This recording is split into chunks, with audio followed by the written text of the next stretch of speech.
encontrar una aplicación, ahí puedes leer la Biblia. Y si no traes ninguna de las dos, pues puedes escuchar el mensaje de nuestro Dios en esta hermosa tarde. Bueno, a los niños los invitamos a Kids para que allá en su clase y preparen esta tarde. Y bueno, hoy vamos a hablar acerca de la canción del desierto. ¿Te quiero contar la canción del desierto? ¿Alguien sabe la canción del desierto? Se saben muchas canciones, no sé si sepan la canción del desierto, acerca de la canción del desierto. Y déjame empezar con una historia. Habían dos grandes maestros, dos rabinos, muy famosos previo a la venida de Jesús.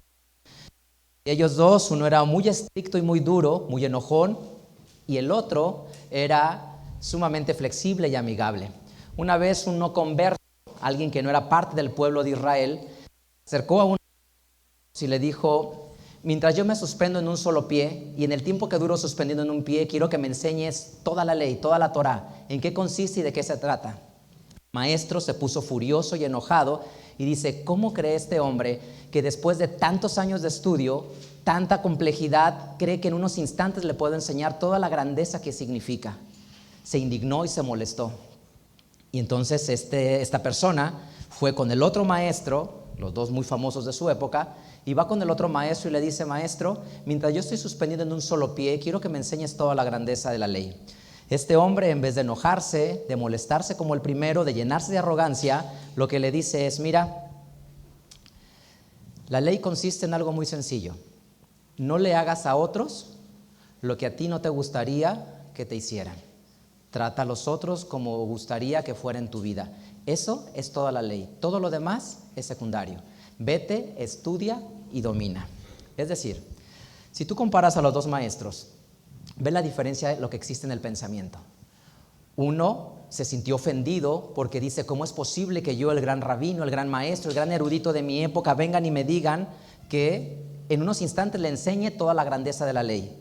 Fuera para que más bien dijera: déjame ser tu discípulo y estar mucho tiempo contigo. Y el otro fue mucho más simple y le dijo: si quieres una respuesta corta, no hagas a los demás o trata a los demás como a ti te gustaría que fuera en tu vida. Y en eso consiste todo. El gran reto de nuestra época se llama el egoísmo. El egoísmo consiste en que las personas se centran solo en ellas. Y el egoísmo se disfraza y tiene muchas facetas. El egoísmo se disfraza en mis intereses, mis necesidades, mis quehaceres, mis actividades, mi logro profesional. Un padre, jefe de familia, puede estar muy ocupado trabajando, y como estoy muy ocupado trabajando, no tengo tiempo para mis hijos. Otra persona puede estar muy ocupada en su dolor y en su sufrimiento, que no tiene tiempo para voltear a ver a sus padres. Otra persona está tan ocupado en su logro profesional que cuando ve que una persona empieza a triunfar, entonces se siente incómoda, atacada, y le dice que la otra persona tenga éxito. El gran reto de nuestra época es el egoísmo, porque las personas tienden a pensar solo en ellas y no ver en los demás. Y a veces disfrazamos el egoísmo y decimos: esto lo hago por amor a mis hijos, esto lo hago por amor a mi familia. Pero a veces, en ocasiones, el egoísmo está disfrazado de manera que las personas no se dan cuenta. Y el egoísmo destruye al ser humano porque le roba toda la posibilidad de dar amor, de dar bondad y de dar compasión. Te quiero contar una historia en la Biblia de un hombre que, siendo hijo, antepuso su ego, su ira, su enojo, su deseo de venganza, su resentimiento. Dice la Biblia en el segundo libro de Samuel. Acompáñame a leer en tu Biblia. Segundo libro de Samuel, capítulo 15.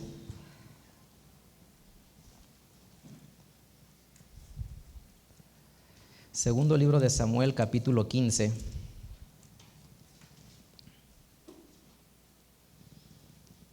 Versículo 1 al 6.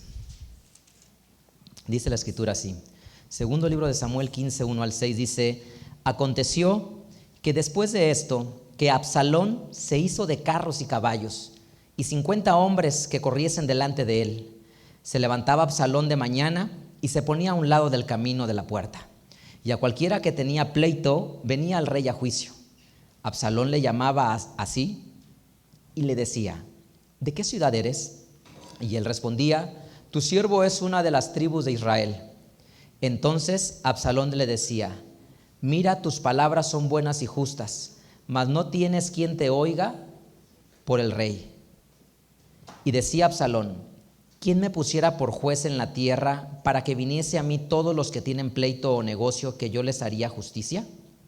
Y acontecía que, cuando alguno se llegaba para inclinarse a él, él extendía la mano y lo tomaba y lo besaba. Y de esta manera hacía con todo Israel que venía al rey a juicio. Y así robaba Absalón el corazón de los de Israel. Este hombre, Absalón, es el hijo del rey. Es el hijo del rey David. Y Absalón en su corazón tenía esta necesidad de reinar, de ser famoso, de ser importante, de ser la parte central de todo lo que sucedía. Y entonces tan grande era su egoísmo que no le importaba derrocar a su padre, que era el rey. Era tan grande el egoísmo que había en su corazón y el enojo que había alimentado su corazón, que estaba dispuesto a destruir a su propio rey, a su propio padre. Planeó una estrategia y pensó: ¿cómo lo puedo hacer? Y dijo: me ganaré el corazón del pueblo, porque todo el pueblo ama a mi padre. Y entonces se va a la puerta de la ciudad, porque a la puerta de la ciudad se juntaban los sabios de Israel, los jueces de Israel, y ahí deliberaban. Y entonces, cuando alguien tenía un problema, iba a la ciudad de cualquier región, y iban a la ciudad, y entonces antes de que llegaran al palacio, Absalón estaba a la puerta y le decía: ¿a dónde vas? El rey está muy ocupado, no te va a atender, mejor dime qué necesitas. Y les decía qué necesitaba y se lo resolvía. Y así trabajó arduamente hasta que se ganó el corazón del pueblo. Cuando esto sucede, van y le dicen a David: David, el pueblo va detrás de Absalón. Y entonces David se da cuenta del corazón de su hijo y dice: levantémonos y aprisa salgamos corriendo de la ciudad, porque nos va a matar. Y dicho y hecho, suben a los caballos, huyen y salen, y en cuanto salen entra Absalón con su ejército, y el rey David tiene que salir huyendo porque su propio hijo lo va a matar y a destruir. Absalón va a mandar llamar a un hombre que era el consejero real de David, el hombre que se sentaba junto a David y silenciosamente espiaba a David. Para David, este hombre, su consejero, era el más ilustre y el más sabio de todos sus consejeros, pero él no sabía que el corazón de su consejero principal estaba lleno de enojo, de odio y de resentimiento. Y en ese enojo y resentimiento, silenciosamente cada día espiaba la oportunidad para destruir al rey David, porque en su corazón había egoísmo, centrado en su dolor, en su necesidad, en lo que para él era importante, sin capacidad de renunciar a ese dolor con tal de hacer un bienestar al pueblo a través de que el rey tuviera estabilidad para seguir gobernando en paz a la nación de Israel. Este hombre se llama Achitofel. Achitofel se une con Absalón y juntos van a darle un golpe de estado al rey David. Y esto lo que refleja es el corazón del ser humano, que puede estar lleno de egoísmo. La lucha de la palabra de Dios es vencer el egoísmo. El egoísmo significa pensar en mí antes de pensar en el de enfrente y las otras personas, en la necesidad que ellos tienen. Te cuento una historia. Había un padre de familia. Este padre de familia trabajaba muy duro por darle todo a sus hijos: pagarle el colegio, la escuela, vivir en una colonia agradable para su familia, y daba lo mejor por ellos. Como gente ocupada, nunca tenía tiempo para sus hijos. Un día su hijo empezó a tartamudear y empezó a encerrarse en la habitación y en el cuarto y no salía. Pensaron al principio que era normal porque estaba creciendo y lo dejaron ahí en la habitación. Después la mamá recibe una llamada del colegio, de la escuela, y le dicen a la mamá: oye, es necesario que vengan porque le dio una crisis de nervios al chico aquí en la escuela. Regresa y le dice: creo que necesitas hablar con tu hijo. Es la segunda vez que la mamá le decía al esposo: creo que necesitas hablar con tu hijo. La primera vez le dijo el padre: no tengo tiempo, estoy ocupado, tengo mucho trabajo. Además, yo no he hecho nada malo contra mi hijo. Solo le he dado amor, he trabajado por él y le he dado bienestar. Y quiero que te des cuenta cómo está oculto el egoísmo. Cuando empieza el problema con el chico, lo primero que el papá piensa y dice es: yo no he hecho nada malo contra mi hijo, solo le he traído bienestar. Y empieza a justificarse y decir: si mi hijo está aislado, si empieza a ser tartamudo, si empieza a tener crisis de nervios en la escuela, no es por mí.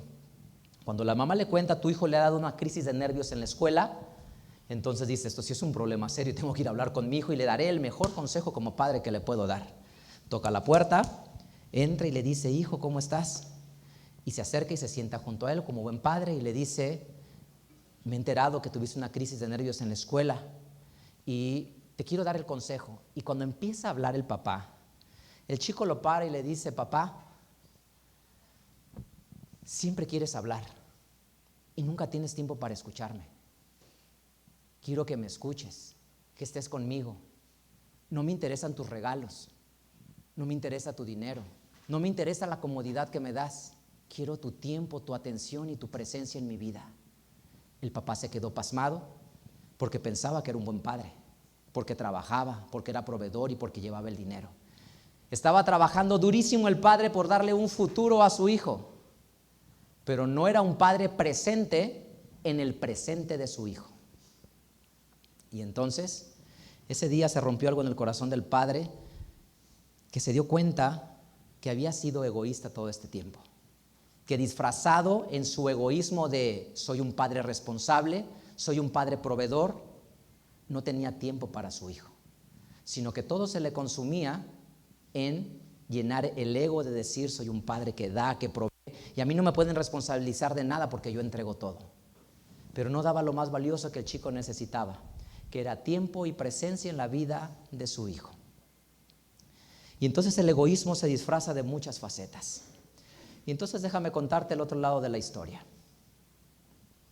Dice la escritura, vamos a leer, dice la escritura en el Evangelio, según Lucas, capítulo 1, versículo 80.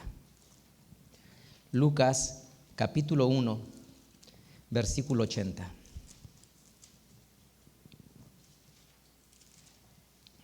Dice la escritura así: y el niño crecía y se fortalecía en espíritu y estuvo en los desiertos hasta el día que se mostró a Israel. Te quiero contar la historia hoy de este niño, opuesto a Absalón. Este niño dice que ¿dónde creció? Dice que crecía en el desierto. Cuenta la historia moderna que en 1947 se descubrieron los famosos rollos de las cuevas de Qumran, los famosos rollos del Mar Muerto. ¿Por qué son tan importantes los rollos del Mar Muerto? Porque descubrieron en esos manuscritos una comunidad de esenios que vivió desde el año 300 antes de Cristo hasta el año 100 después de Cristo, es decir, una comunidad de esenios de 400 años.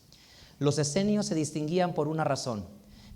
Ellos creían que el templo de Jerusalén se había corrompido y que los líderes de Israel eran corruptos, y entonces se aíslan y se van a vivir fuera al desierto, y en ese desierto viven en comunidad, en una vida religiosa estricta, en una disciplina estricta y en una comunidad donde todo lo que existe es para todos. Y esa comunidad se llama la comunidad de los esenios, la comunidad de Qumran. Es tan valioso el descubrimiento arqueológico porque la copia más antigua que existe del libro de Isaías se descubrió en el desierto, en los rollos del Mar Muerto, en las cuevas de Qumran.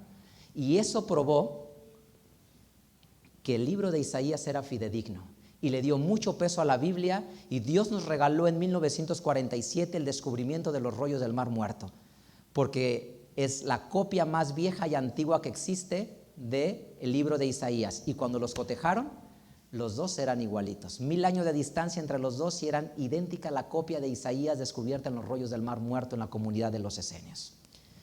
Muchos historiadores dicen que seguramente Juan, este niño que crecía y se fortalecía, se llama Juan.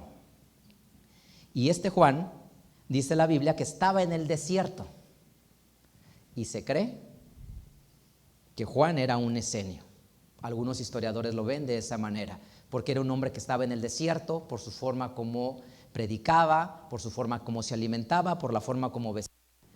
Pero él tenía dos opciones: quedarse en la comunidad de los esenios y aislarse del mundo, o tenía la opción de salir e ir a Judea y predicar una palabra y dar una enseñanza. Es decir, me escondo con Qumran, con los esenios, o me quedo en Judea, en el mundo real, y hablo de un propósito y una misión.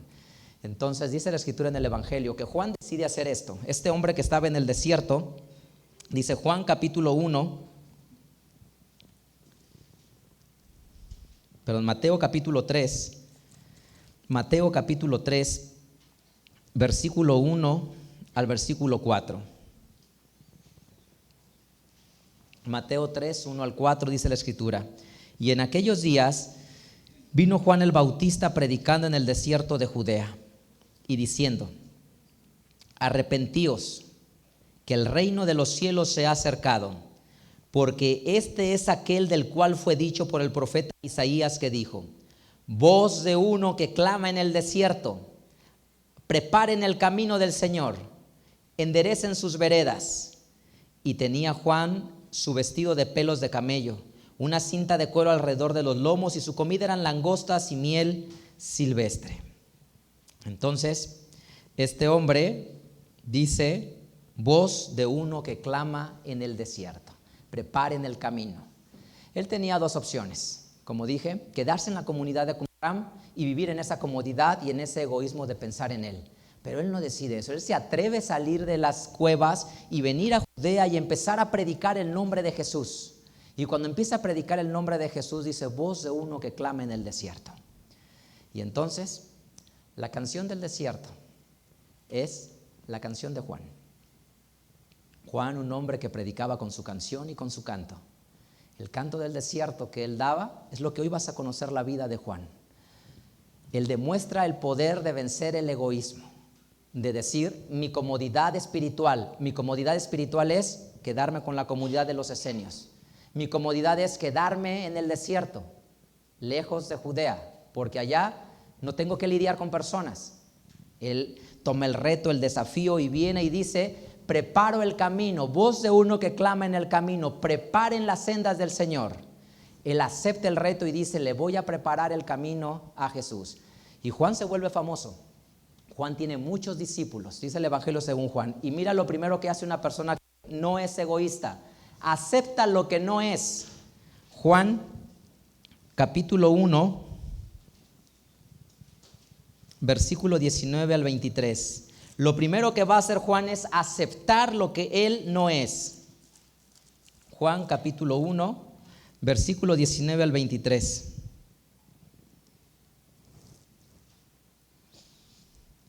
Dice la Escritura: y este es el testimonio de Juan, cuando los judíos enviaron de Jerusalén sacerdotes y levitas que le preguntaran: ¿tú quién eres? Era un hombre famoso aquí ya Juan.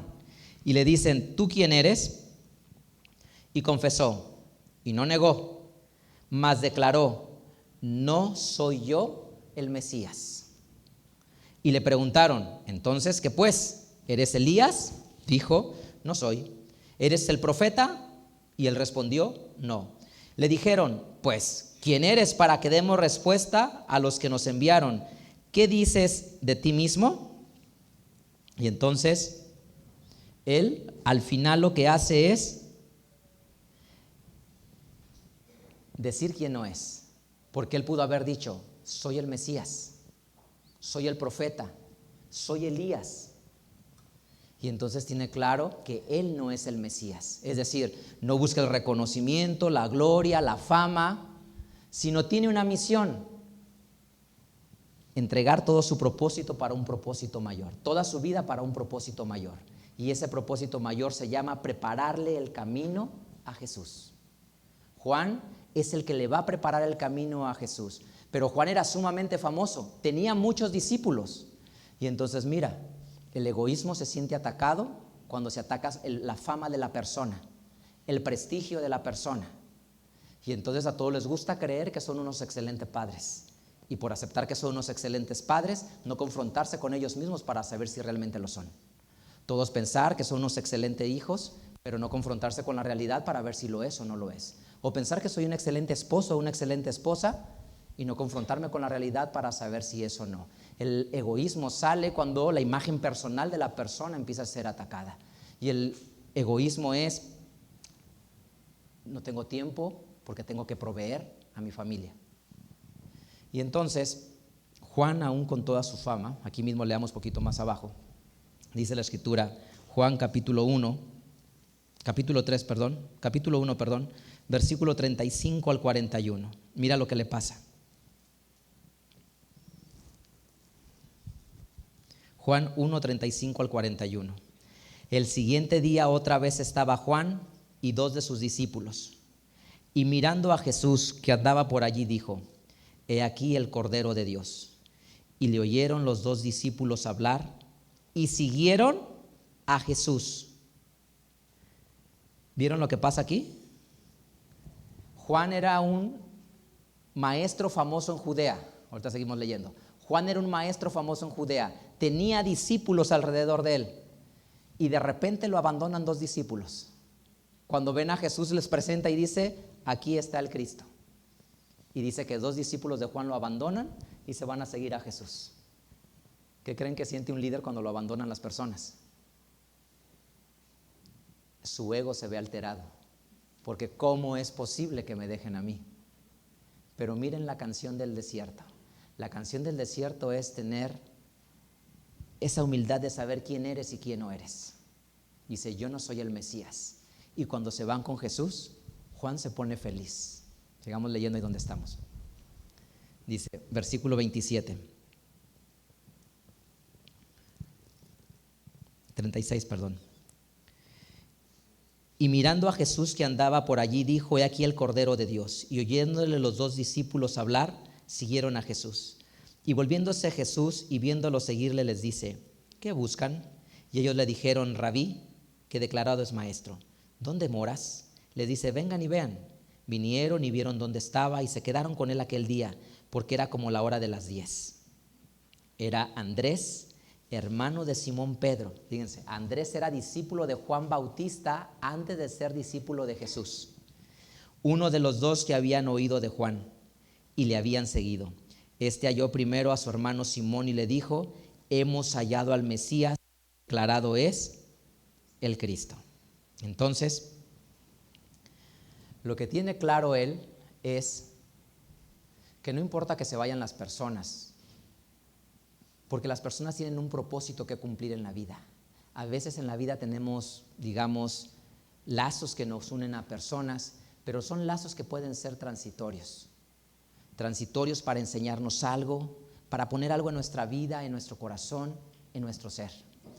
Pero lo hermoso y interesante de la vida de Juan es que no se llena de egoísmo cuando se van los 2 discípulos, no se enoja, sino al contrario, deja que así sea. Y de ese camino encuentran a 2 personas. Uno es Andrés, el segundo no dice la Biblia quién es. La tradición, que no está escrito, dice que es Juan, el apóstol Juan, hijo de Zebedeo, pero eso no lo dice la Escritura.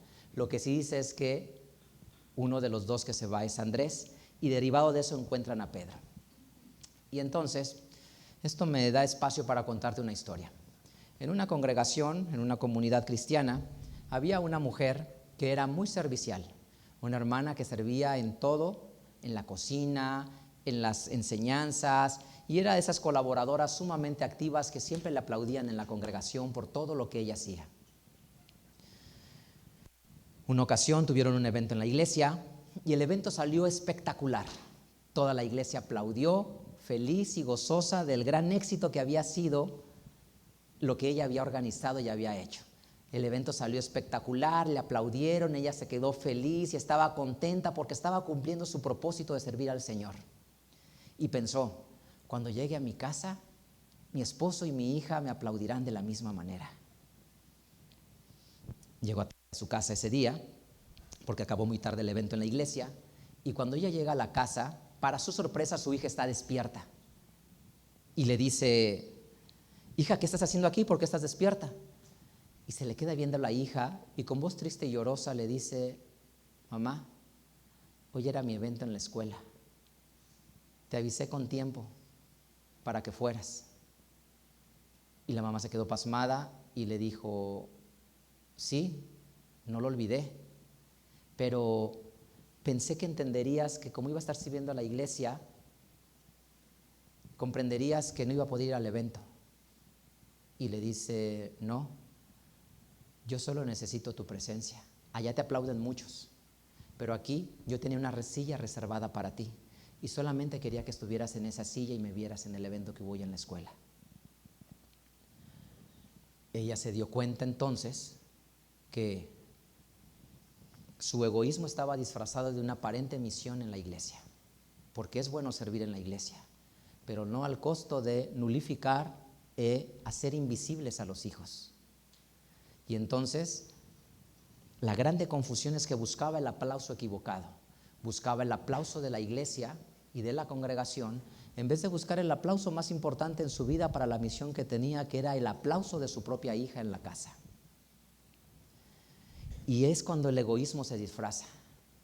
El egoísmo se disfraza de: estoy siendo responsable, estoy dedicado a la obra, estoy dedicado a la familia, en la forma que yo creo que lo estoy. Pero realmente hay ausencia y realmente no hay espacios de comunicación, de profundidad, de intimidad, de comunicación. Y entonces te quiero decir la parte más importante de la historia y cuál es la canción del desierto. Dice la escritura en Juan capítulo 3. Juan capítulo 3, versículo 26 al 30. Salud. Juan capítulo 3, versículo 26 al 30. Dice: y vinieron a Juan y le dijeron: Rabí, el que estaba contigo de la otra parte del Jordán, es decir, recuerden, dejen hacer una pausa para recordar esto. Recuerden la historia. Y la cuento para que la recuerden. Juan ya era un hombre famoso, un hombre consolidado, que tenía discípulos y que bautizaba en el río Jordán. Ahí llega Jesús y Jesús se bautiza con Juan en el Jordán. ¿Quién es el maestro y quién es el discípulo en esta escena, en el bautismo de Jesús? Juan es el maestro, porque el que bautiza es más que el que es bautizado. Y entonces llega y Juan le dice: no, yo he dicho que hay uno que viene que es más poderoso que yo. Yo he dicho que el Mesías viene y que yo preparo el camino del Mesías. Yo no te puedo bautizar. Y le dice: déjalo, porque así nos conviene hacerlo, así nos conviene que sea. Y lo bautiza. Pero para los ojos de los demás, ¿quién crees que es más? ¿Juan o Jesús? Juan. Juan es más a los ojos de los demás, porque Juan es el que lo está bautizando. Y entonces, ante los ojos del pueblo, Juan es un gran maestro, es un gran rabí, tiene discípulos. El pueblo lo sigue. Dice la Biblia que todo Judea salía a bautizarse. Todo Judea iba. Juan era un líder de su época, era un gran maestro de su tiempo. Y Juan había bautizado a Jesús. Lo que Jesús y Juan platicaron en privado, que le dijo: deja, así nos conviene hacerlo, eso el pueblo no lo escuchó. El pueblo desde fuera vio y dicen: hay un hombre de Nazaret que vino, que se llama Jesús, y se bautizó. Pero cuando Jesús va a bautizarse, ¿quién era Jesús? ¿Era famoso? No, porque inicia su ministerio. Nadie conocía a Jesús. ¿Tenía sus discípulos cuando se bautizó Jesús? No, apenas va a empezar a encontrarlos. Y Juan va a revelar y va a decir: ahí está el Mesías. Y Andrés y el otro discípulo dicen: ¿ese es el Mesías? Queremos ir tras él. Y empieza Jesús a formar sus 12 apóstoles. Y luego la fama de Jesús empieza a crecer. Sana enfermos, levanta muertos, cura ciegos, hace andar a paralíticos, restaura el corazón de las personas. Y ese que era desconocido el día que se bautizó, su fama empieza a crecer y todo el mundo piensa escuchar de él. Y sabían que era Jesús el que se había bautizado con Juan. En este contexto, dice Juan capítulo 3, versículo 26. Y vinieron a Juan y le dijeron: Rabí, el que estaba contigo de la otra parte del Jordán, de la cual tú diste testimonio, he aquí bautiza, y todos vienen a él. Respondió Juan y dijo: no puede recibir algo, no puede el hombre recibir algo si no le fuere dado del cielo. Mira qué hermoso. Lejos de él llenarse de enojo, de arrogancia, de envidia, dice: nadie puede recibir algo si no viene del cielo. Si él está sanando, haciendo milagros y mucha gente lo empieza a seguir, es porque ese don y ese regalo viene del cielo. Nunca dijo, sí, pero no predica como yo, sí, pero no tiene el Espíritu de Dios, sí, pero no sabe lo que yo sé, sí, pero no tiene todos los discípulos que yo tengo. Si eso le está pasando, es porque Él es dado del cielo. Y sigue diciendo Juan, versículo 28. Ustedes mismos me son testigos que dije, yo no soy el Cristo, sino que soy enviado delante de Él. Y miren qué hermosa frase, miren qué frase, qué hermoso. El que tiene la esposa es el esposo, mas el amigo del esposo que está en pie y le oye, se goza grandemente de la voz del esposo. Así pues, este es mi gozo cumplido. Es decir, en Él no hay egoísmo. Una persona que siente egoísmo es una persona que cuando el otro prospera se llena de envidia y de coraje. ¿Por qué le va mejor a mí? ¿Por qué le dan un ascenso? ¿Por qué viven mejor que nosotros? Y a Él no le pasa de esta manera. Dice, el esposo, el novio o el esposo tiene a la esposa. Y dice, el amigo del esposo sabe que él no es el esposo, él es el amigo del esposo. Y el trabajo del amigo del esposo es gozarse y alegrarse porque le va muy bien al esposo y se va a casar. Se llena de gozo y se llena de felicidad porque se va a casar. Esa es la canción del desierto, de un hombre que dijo, voz que clama en el desierto. Un hombre que creció en el desierto y que entendió su rol en la vida. Entendió que su rol y su propósito era dar amor y esperanza para preparar el camino de los demás. Y este es el camino del ser humano. ¿Cuál es tu rol en la vida? Quizá tú seas papá, o quizá tú seas mamá, o seas hijo, o seas abuelito, o seas una abuelita. No sé cuál sea tu rol en la vida, pero lo que tú tienes que saber es que tu propósito es facilitar a otros una vida de paz y de amor, una vida de bienestar. Tu trabajo es inspirar a las personas que están cerca de ti, darle amor, darle bondad, darle esperanza, porque esa es la canción del desierto. El canto que corre a través de la arena del desierto y llega es la que Juan el Bautista entregaba y decía, me gozo profundamente porque sé lo que está sucediendo en la vida de Jesús. Soy el amigo del novio y estoy feliz por lo que le pasa al novio.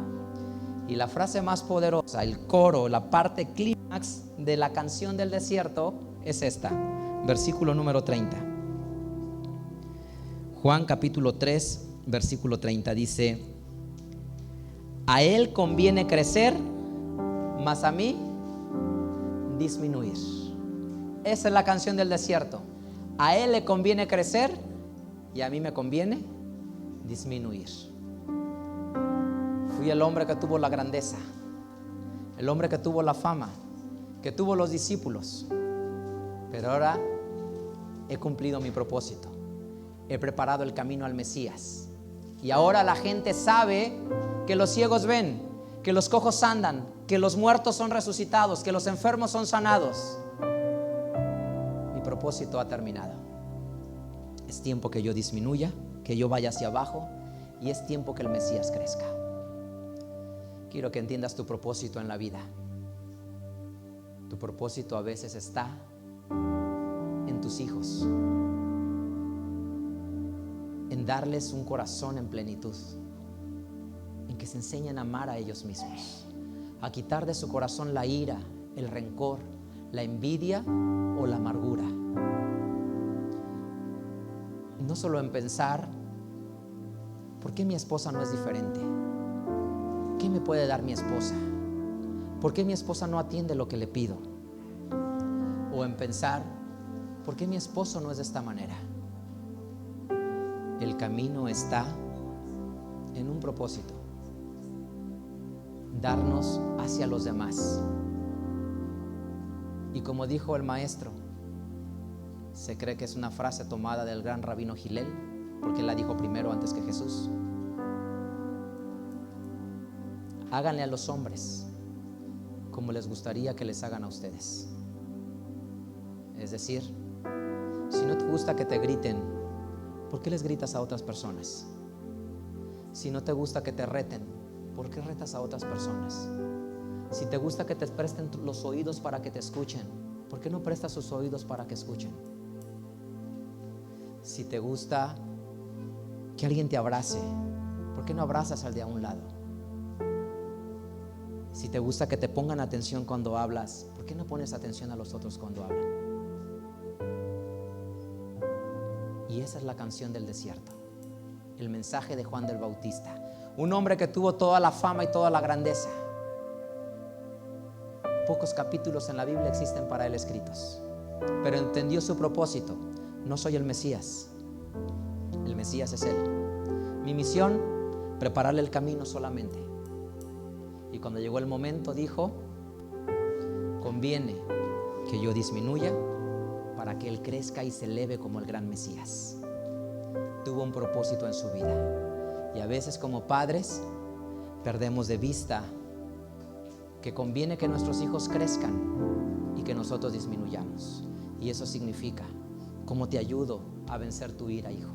¿Cómo te ayudo a vencer tu egoísmo? ¿Cómo te ayudo a sobreponerte a la adversidad? ¿Cómo te enseño a saber que puedes confiar en el Señor? ¿Cómo te enseño a que nunca te rindas? A que aprendas a elegir tus amistades, a que si tienes que terminar esta relación sentimental tengas el valor y el aplomo de decir: hasta hoy, no más. Y eso significa que hemos comprendido la canción del desierto, que nos da un propósito y una razón de ser en la vida. No solamente que es importante para mí, que es importante para los que están a mi alrededor, que es importante para las otras personas. Y por eso Dios le regaló que se escribieran estas palabras en la Biblia. Mateo capítulo 11.